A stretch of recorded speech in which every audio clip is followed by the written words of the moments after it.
Hightower Eco-Friendly Appliances.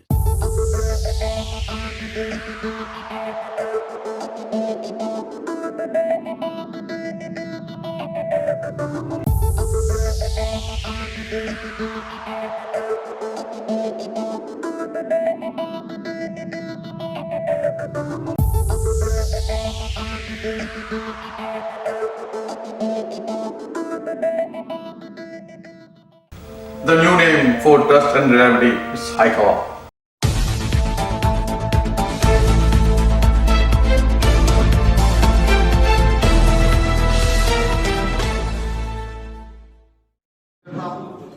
और आप सबका यहाँ पर मैं आभार व्यक्त करता हूँ कि आप लोगों ने मेरे लिए यहाँ एक स्वागत कार्यक्रम रखा और आप लोग आए। मैं यहाँ कोई राजनीति करने नहीं आया हूँ और आप सब जानते हैं ये राजनीति मेरा पेशा भी नहीं है। ये तो राजनीति तो मुझे राजनीति में तो इसलिए आना पड़ा कि हमारे प्रदेश की स्थिति ही ऐसी हो गई और हमारे दमन दीव और दादरा नगर हवेली में जो लीडरशिप थी वो लीडरशिप ही खत्म हो गई। तो लीडरशिप खत्म हुई तो मुझे वहां यहाँ लीडरशिप लेने के लिए आगे आना पड़ा। आपने हमारे बैनर में भी फोटो देखा होगा तो मैंने कहा था कि भाई फोटो में है ना मोहन भाई डेलकर जी का फोटो अवश्य लगा। आप सब जानते होंगे कि मोहन भाई डेलकर जी मेरे लिए परम आदरणीय थे, मेरे गुरु थे। काफी लोगों को ऐसा भी लग रहा होगा कि ये सिलवासा में क्यों इंटरफेयर कर रहा है। तो जब मैं सांसद नहीं था तभी भी मैं सिलवासा रेगुलर आता था। आज से नहीं, मैं 20 साल से, ये रणवीर भाई वगैरह मुझे जानते हैं, मैं 20 साल से ये यहाँ सिलवासा में रेगुलरली आता ही हूँ। और सिलवासा की जब भी कोई प्रॉब्लम रही और कुछ भी हुआ हो तो मैंने अपना कर्तव्य समझकर सिलवासा के लोगों के साथ खड़ा होना उचित समझा। वो बोया साहब का केस हो या फिर वो कंडक्टर हमारी आदिवासी की लड़की जब डेथ कर गई, वो दयाल खुलिया में वारदात हुई, एक इंजीनियर साहब की सुसाइड करके हमारे गुरु मोहन भाई डेलकर जी को शहादत देनी पड़ी।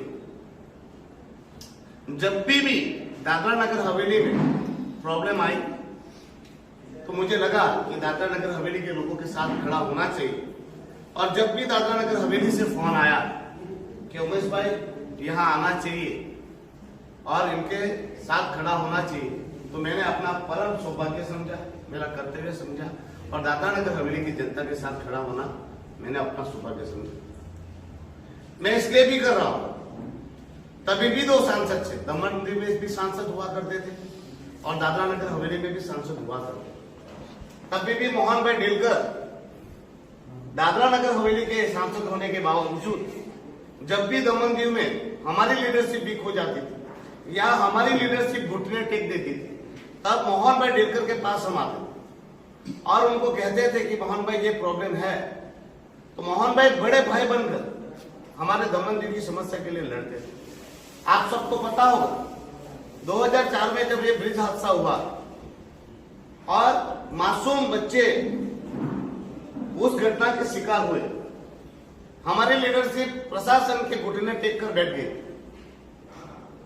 हमने मोहन भाई से बात की, मोहन भाई से रिक्वेस्ट की। मोहन भाई हमारे बच्चों के लिए पार्लियामेंट में अपनी छाती पे फोटो चिपका कर न्याय के लिए लड़ गए। उनके साथ पप्पू यादव जी भी थे। तो मोहन भाई ने तब जब भी हमें जरूरत थी तो मोहन भाई ने हमारा साथ दिया। अब हम मेरा भी कर्तव्य है कि दादरा नगर हवेली की जनता को जब भी जरूरत पड़ेगी तब मैं आपके साथ खड़ा हूं और ये विश्वास दिलाने आया, मैं ये विश्वास दिलाने आया हूं दादरा नगर हवेली की जनता को कि आप डरिएगा नहीं, घबराइएगा नहीं। आपका सांसद भले घुटने टेक के बैठ जाए, दमन दीव का सांसद भी आपका ही सांसद है। आज मुझे पता चला कि यहाँ पर भी सांसद जी और उनकी टीम को बहुत दुख हो रहा है कि उमेश पटेल यहाँ क्यों आए। तुमको पूछना चाहता हूं, जब मोहन भाई की शहादत हुई थी तभी भी तो उमेश पटेल आया था, तभी भी तो उनको जिताने के लिए भी तो उमेश पटेल आया था। और मोहन भाई की बात जब हुई तो जब आंदोलन हुआ, उमेश पटेल ने, यही उमेश पटेल ने आपका साथ और समर्थन दिया था, बिना कंडीशन के दिया था। जब चुनाव आया तभी भी तो उमेश पटेल आया था। इन सांसद और उनके चमचों को बताइएगा, ये आप लोगों को चुनाव जिताने के लिए उमेश पटेल पर एफआईआर हुई थी। ये दायरा नहीं होता, लोगों का काम करने के लिए, लोगों की मदद करने के लिए दायरा कभी सीमित नहीं होता। दायरे से बाहर निकल करके भी लोगों का काम करना पड़ता है, जिस प्रकार हमारे मोहन भाई किया करते थे। और उनको मैं कहना चाहता हूं, आप लोगों ने लाज हया शर्म सब छोड़कर मरे हुए मोहन भाई की शहादत का आप लोगों ने जिस तरह से मजाक बनाया और आप लोग घुटने टेक के बैठ गए अपनी सत्ता, सिर्फ सत्ता की लालसा के लिए और अपना सब कुछ बचाने के लिए, जन भावना तक का आपने ख्याल नहीं किया। मैं आज राजनीति करने बिल्कुल नहीं आया था। मोहन भाई की आत्मा को श्रद्धांजलि तभी मिलेगी जब उनके दोषियों को सजा मिलेगी। यहाँ के सांसद जी को और उनके चमचों को मैं कहना चाहता हूं कि आप में थोड़ी सी भी शर्म बची हो और आप में थोड़े से भी एथिक्स हो तो मोहन भाई के हत्याराओं को सजा दिलाने का काम करें पार्लियामेंट में। मैं तो लड़ने ही वाला हूं। मैंने मेरे चुनाव में भी कहा था, मेरे दमन के चुनाव में भी कहा था, आखिरी दिन भी कहा था और आज भी कह रहा हूं, मोहन भाई को न्याय मिलकर रहेगा और मैं दिला कर रहूंगा। बड़े परिवार प्रशासन के घुटनों में बैठ जाए, उमेश पटेल बैठने वाला नहीं है। आज भी उनको सद्बुद्धि आ जानी चाहिए। एक सामान्य व्यक्ति जो चुनाव पर 15 दिन पहले खड़ा होता है और इतने सारे वोट खींच के लिए आता है, डूब मरना चाहिए उनको। अभी भी उनको अगर दिमाग नहीं आ रहा है, उनमें सद्बुद्धि नहीं आ रही है, तो उनके जैसे मूर्ख दूसरे कोई नहीं है। मैं आप सबसे विनती करने इसलिए आया कि हमारा प्रशासन एक है, हमारी समस्याएं भी एक जैसी है। हमारे प्रदेश में जो लोकशाही का हनन हो रहा है, हमारे यहाँ जो हिटलरशाही चल रही है, उसको भगाने के लिए हमारे हर एक प्रदेश के लोगों को एक होना चाहिए। ये तपन भाई बैठे हैं, श्वेतल भाई बैठे, वो पार्टी पॉलिटिक्स करने नहीं बैठे हैं, ये मेरे मित्र है इसलिए मेरे साथ बैठे हुए। दमन दीव और दादरा नगर हवेली की हर एक जनता को एक होना होगा। दमन दीव और दादरा नगर हवेली को अब लोकशाही की स्थापना की जरूरत है। हमारा भारत का संविधान कहता है कि राष्ट्रपति शासन 6 महीने से ज्यादा नहीं रहना चाहिए। हम लोग 1961 में आजाद, आप हमसे ज्यादा आगे आजाद, मगर आज जब से हमारा प्रदेश आजाद हुआ, आज भी हम राष्ट्रपति शासन नहीं जी रहे। कहा लोकतंत्र बनाना? आज भी एक इंसान, एक प्रशासन जनप्रतिनिधियों को ऐसी स्थिति करके बैठा जैसे जनप्रतिनिधि कठपुतली हो। एक सीनियर मोस्ट सांसद को आत्महत्या करना पड़े, उससे बड़ी दुर्भाग्यपूर्ण क्या स्थिति हो सकती है? दमन दीव में और दादरा नगर हवेली में एक लोकशाही प्रणाली की स्थापना करना जरूरी है। उसके लिए असेंबली की जरूरत है। पूर्ण असेंबली ना मिले तो पौंडीचेरी के तर्ज पर हमें मिनी असेंबली की जरूरत है। उसके लिए दमन दीव और दादरा नगर हवेली की जनता को एक होना होगा। हमें सबको एक मिलकर होना होगा। पार्टी पॉलिटिक्स करने की जरूरत नहीं है।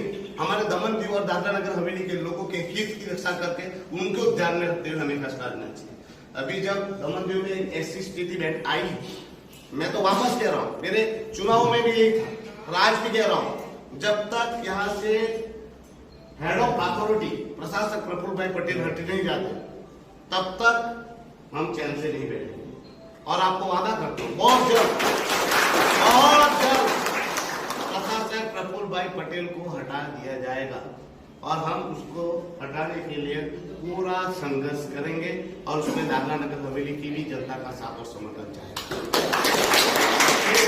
चाहता हूं किसी माई का लाल में ताकत नहीं है कि उमेश पटेल को दादरा नगर हवेली में आने से रोकने की।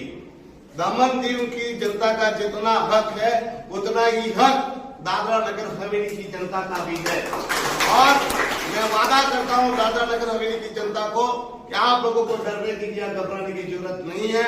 आपको जब भी जरूरत पड़ेगी उमेश पटेल आपके साथ खड़ा है। रात को 12 बजे भी आपके साथ है और साथ रहेगा।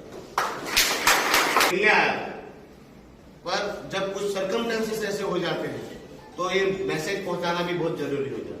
मैं भाजपा, कांग्रेस, शिवसेना ये करने नहीं आया हूं, ना मुझे करने की जरूरत है। मैं तो इंडिपेंडेंट कैंडिडेट हूं। मैंने सेंटर में भी कहा उसको ही मैं मदद करूंगा जो हमारे प्रदेश की हित की बात करे, जो यहाँ से तानाशाह को हटाए, लोकतांत्रिक प्रणाली लाए और हमारे जो एजेंडे है उसको पूरा करे। तो आपको भी विश्वास दिलाता हूँ हम उसी को समर्थन करेंगे जो हमारे दमन दीव और दादरा नगर हवेली की हित की बात है। धन्यवाद।